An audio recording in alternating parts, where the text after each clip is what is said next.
শ্ৰী অখিল গগৈ। সন্মানীয় অধ্যক্ষ ডাঙৰীয়া,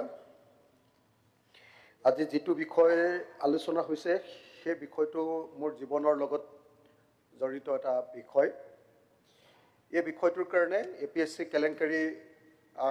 তদন্ত হ'ব লাগে বুলি মই দুবাৰ জেললৈ গৈছিলোঁ আৰু প্ৰায় 3 মাহ সময় মই জেলত কটাবলগীয়া হৈছিলে, গুৱাহাটী জেলত। 17 জুলাই 2000 দুবাৰ গৈছিলোঁ মই, জুন আৰু আগষ্টত, 2015 চনৰ জুন আৰু আগষ্টত জেললৈ গৈছিলোঁ। আৰু এই বিষয়টোৰ ওপৰত মই এখন PIL কৰিছিলোঁ 17 জুলাই 2015 আৰু 15 অক্টোবৰ তাৰিখে সেই PILৰ ভাৰ্ডিক্ট দি APSC কেলেংকাৰীটোৰ তদন্ত হ'ব লাগে বুলি গুৱাহাটী হাইকোৰ্টৰ চিফ জাষ্টিছে ঘোষণা কৰিছিলে আৰু তাৰ ভিত্তিতে তদন্তবিলাক আৰম্ভ হৈছিলে। আৰু মই দিয়া PILৰ কাৰণেই গোটেই বহীবিলাক মানে সংৰক্ষিত কৰিবলৈ দিয়া নিৰ্দেশৰ ফলস্বৰূপেহে কেৱল এই গোটেই তদন্তটো কৰাটো সম্ভৱপৰ হৈছিলে। গতিকে এই গোটেই তদন্তৰ প্ৰক্ৰিয়াটোৰ লগত মই নিজে জড়িত আছোঁ আৰু সেইকাৰণে এই বিষয়টোৰ ওপৰত আজি কথা ক'বলৈ পাই মই নিজকে গৰ্ব অনুভৱ কৰিছোঁ। অধ্যক্ষ ডাঙৰীয়া, গোটেই প্ৰতিবেদনখন আমাৰ BK শৰ্মাৰ প্ৰতিবেদনখন মই থৰলি পঢ়িছিলোঁ আৰু থৰলি পঢ়োঁতে ইতিমধ্যে কেইটামান খুব ধুনীয়াকৈ আমাৰ ট্ৰেজাৰী বেঞ্চৰ মানুহে, ভুৱন পেগু ডাঙৰীয়া, যদিও তেওঁলোকৰ বিৰুদ্ধে মই সদায় কথা কওঁ, কিন্তু আজি খুব ধুনীয়াকৈ APSC কেলেংকাৰীটোৰ ডিটেইলছবিলাক কেনেকুৱা ধৰণৰ এটা মানে সৰুৰ ধৰণৰ এটা ঘটনা ঘটিছিলে সেই কথাবিলাকৰ ডিটেইলছ এটা বৰ্ণনা দিছে। গতিকে সেই বৰ্ণনাটো মই দিবলৈ নাযাওঁ, কিন্তু দুটা মূল কথা মই আঙুলিয়াই দিওঁ যে এই গোটেই কেলেংকাৰীটো কেনেকুৱা আছিলে বুলি যদি কওঁ, তাত একদম স্পেচিফিকেলি আমাৰ হেৰিয়ে কৈ দিছে যে এই কেলেংকাৰীটোৰ আচল ৰূপটো কেনেকুৱা। কৈছিলে যে basic point, irrespective of such an argument, the basic point is that the gravamen of the charge in the present case is not in regard to the taint which attached to a specific group of persons, but to the sanctity of the recruitment process as a whole. Needless to say that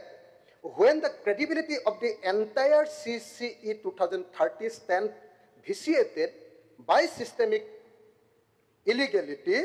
the issue then is not about seeking to identify the candidates who are tainted. The nature of the malpractices and fraud perpetrated in CCE 2013,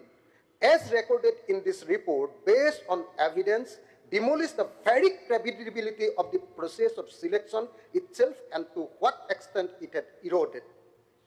আৰু এই কথাকেইটা কৈ কমিটিখনে এটা recommendation দিছে। ৰিকমেণ্ডেশ্যনটো দি কৈছে যে in the above circumstances it is now for the government of Assam to take a call and decide as to whether the entire CCE 2013 selection should be set aside, and also whether there should be investigation in respect of at least CCE 2014. The kind of shocking, unconscionable malpractices that were resorted to by Sri Rakesh Kumar Paul and his coterie deserve such kind of consideration to bring back public confidence in APSC. মূল কথাটো হ'ল তেখেতে কৈছে যে এইটো সৰু সুৰা কেলেংকাৰী নহয়, গোটেই চিষ্টেমটোক ভাঙি চিঙি পেলোৱা কেলেংকাৰী। আমি ক'বই লাগিব যে আমাৰ অসমৰ ইতিহাসৰ আটাইতকৈ বেয়া কেলেংকাৰীটোৰ নামেই হ'ল APSC কেলেংকাৰী, আটাইতকৈ বেয়া কেলেংকাৰী। আৰু আটাইতকৈ এই বেয়া কেলেংকাৰীটো সংঘটিত কৰাৰ ক্ষেত্ৰত কৈছে যে ই চিষ্টেমটোক এনেকুৱা ধৰণে ভাঙি পেলাইছিলে, চিষ্টেমটোক এনেকুৱা ধৰণে ভাঙি পেলোৱা কাৰবাৰটোক মাফিয়া ৰাজ বুলি কয়। APSCত এনেকুৱা ধৰণৰ মাফিয়া ৰাজ হৈছিলে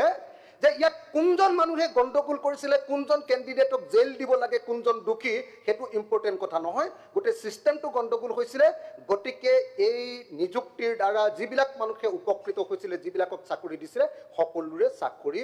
বানচাল কৰাটো, নাকচ কৰি দিয়াটো উচিত বুলি ইয়াত ৰিপৰ্ট দিয়া হৈছে। মই ভাবোঁ অধ্যক্ষ ডাঙৰীয়া, ৰিপৰ্টটো সম্পৰ্কে যিয়ে আলোচনা নকৰোঁ লাগিলে আটাইতকৈ মানে যিটো লজিকেল কনক্লুজনত আমি বিধানসভা আহিব লাগিব সেইটো হ'ল যে 2013 আৰু 2014 চনৰ CCEৰ যি পৰা যি নিযুক্তি লাভ কৰিছিলে তেওঁলোকক সকলোকে এতিয়া নিযুক্তি বাতিল কৰা হ'ব নে নহয় নম্বৰ 1 যদি এটো সিদ্ধান্ত লোৱা নহয় তেতিয়াহ'লে ট্ৰেজাৰী বেঞ্চে যিবিলাক লম্ফজম্ফ কৰিছে সেই লম্ফজম্ফবিলাক বা তেওঁলোকে যিবিলাক সঠিক কথাই কৈছে সেই কথাবিলাকৰ কোনো মূল্য নাথাকিব গতিকে মই আশা কৰিম যে ট্ৰেজাৰী বেঞ্চ আৰু আমাৰ বিৰোধী গোটেইবিলাকে লগ লাগি আজি আমি এটা প্ৰস্তাৱ লওঁ যে 2013 আৰু 2014 CCEৰ পৰীক্ষাত যিসকলে পাছ কৰিছিলে চাকৰি পাইছিলে আৰু ৰাকেশ পালৰ দিনত যিমান চাকৰি পাইছিলে এই আটাইবিলাকৰ চাকৰি আজিৰ বিধানসভাতে নাকচ কৰাৰ সিদ্ধান্ত গ্ৰহণ কৰা হ'ব অধ্যক্ষ ডাঙৰীয়া কিমান মানুহে চাকৰি পাইছিলে 2013 চনৰ এপইণ্টমেণ্ট দিছিলে CCEত 241 জন 2014 চনত এপইণ্টমেণ্ট দিছিলে 180 জন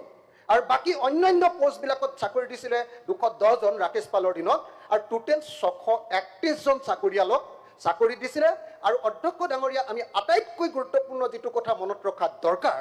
যে এই চাকৰি দিয়া মানুহবিলাক সৰু সৰু পোষ্টত নাই তেওঁলোকে এতিয়া এডিশনাল SP ADC বা DC বা SP এই পৰ্যায়লৈ গৈছে নহলে কটন কলেজৰ তেখেতে এসিস্ট্যান্ট প্ৰফেসৰ হৈছে নহলে আমাৰ এগ্ৰিকালচাৰ ইউনিভাৰ্চিটিৰ এসিস্ট্যান্ট প্ৰফেসৰ হৈছে এনেকুৱা পৰ্যায়ৰ হাই লেভেল মানুহ গতিকে মই ভাবো যে সিস্টেমটোক যদি বচাব লাগে আমি এওঁলোকৰ নিযুক্তি বাতিল কৰাৰ সিদ্ধান্ত আজি গ্ৰহণ কৰিবই পাৰিব লাগিব এতিয়ালৈকে অধ্যক্ষ ডাঙৰীয়া এৰেষ্টেড হৈছে 2013 চনৰ এৰেষ্টেড হৈছে মাত্ৰ 43 জন আৰু তাৰে 75 জনৰ বিৰুদ্ধে চাৰ্জশিট এতিয়ালৈকে দিয়া হৈছে 241 জনৰ ভিতৰত 75 জনৰ বিৰুদ্ধে চাৰ্জশিট দিয়া হৈছে আনহাতে 2014 চনৰ এৰেষ্টেড হৈছে 22 জন অথচ কেণ্ডিডেট আছিল 180 জন আৰু এজনৰো চাকৰি 2014 চনৰ খোৱা নাই 13 চনৰ চাকৰি খাইছিলে সাসপেনশন কৰিছিলে এতিয়ালৈকে সাসপেনশন কৰিছিলে 19 জন কিন্তু অধ্যক্ষ ডাঙৰীয়া সেই সাসপেনশনটো ষ্টে কৰি দিছে চৰকাৰে যদিও তেওঁলোকৰ চাকৰি বৰখাস্ত কৰিছিলে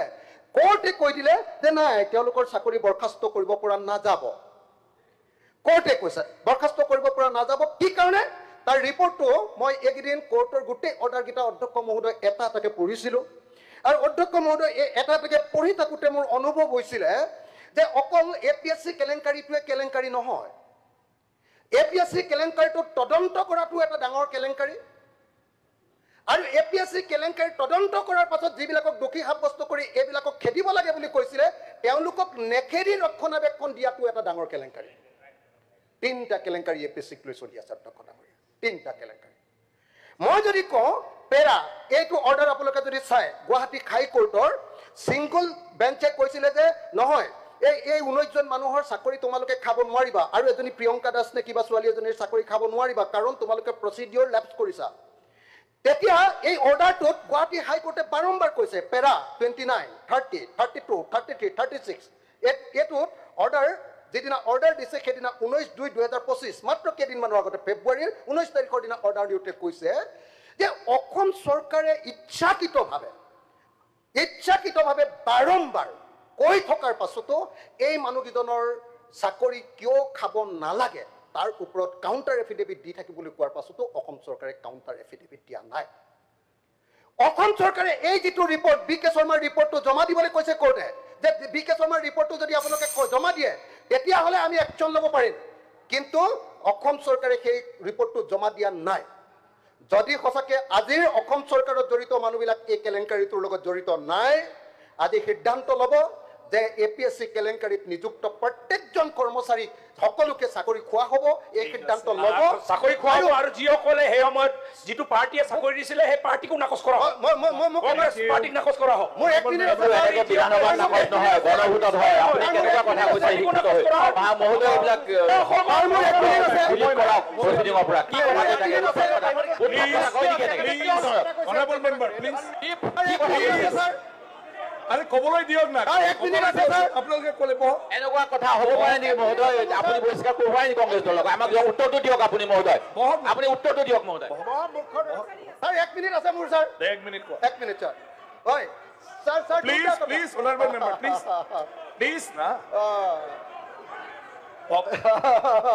Sir, sir. পাৰ্টি তিনিটা এক মিনিট প্লিজ স্বাভাৱিকতে কথা অনলি 1 মিনিট Sir, এই কেলেংকাৰী সময় নাই ৰিপ্লাই দিব লাগিব 1 মিনিট মই এক মিনিট প্লিজ মনোনয়ন honourable member please please Akhil Gogoi ক'ব যদি কয় 1 মিনিট এক মিনিট ক'বলৈ সুযোগ দিয়ক অলপ শান্ত কৰাই দিয়ক নাই অধ্যক্ষ ডাঙৰীয়া আৰু অধ্যক্ষ ডাঙৰীয়া যোনে যোনে সফল হৈছে বুলি ওলাইছে তদন্ত হ'ব লাগে আপুনি ৰিপ্লাইত দি দিব নাকচ কৰিব লাগে